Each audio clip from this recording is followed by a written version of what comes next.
Hi guys, நம்ம எல்லாருமே இப்போ சர்வைவிங் மைண்ட் செட்டில் இருக்கோம். டெய்லி எப்படி சர்வை பண்ணுறது, இந்த மாதத்தை எப்படி சர்வை பண்ணுறது அப்படின்னு. ஸோ அதுலேருந்து நம்ம எப்படி ரிச் மைண்ட் செட்டுக்கு மாறுறது அப்படிங்கிறது தான் நம்ம சேனலில் அட்வைஸ் பண்ணிட்டு வரோம்.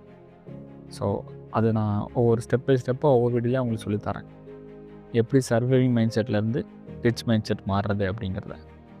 சர்வைவிங் மைண்ட் செட் என்ன பண்ணும் அப்படின்னா, ஒரு ஆஃபர் போட்டான் அப்படின்னு இந்த பொருளை வாங்கும். ஆனால் ரிச் மைண்ட் செட் இந்த பொருளை வாங்குறதுனால நம்ம இன்கம் கூடுமா இல்லை எக்ஸ்பென்சஸ் கூடுமா அப்படின்னு பார்க்கும். இன்கம் கூடுனா மட்டும்தான் அவங்க வாங்குவாங்க, எக்ஸ்பென்சஸ் கூடுறதுனால வாங்க மாட்டாங்க. ஆனால் நம்ம என்ன பண்ணுவோம், ஆஃபர் போட்டால் நமக்கு இவ்வளோ சேவ் ஆகும் அப்படின்னு நினச்சி அதை வாங்குவோம். ஸோ நீ அப்படி வாங்குறத விட்டுட்டு இதனால் நம்மளோட எக்ஸ்பென்சஸ் கூடுமா இல்லை இன்கம் கூடுதா அப்படிங்கிறத மட்டும் பாருங்கள். எக்ஸ்பென்சஸ் கூடுதுன்னா அந்த பொருளை வாங்காதீங்க. ரிச் மைண்ட் செட் அப்படி தான் யோசிக்கும்.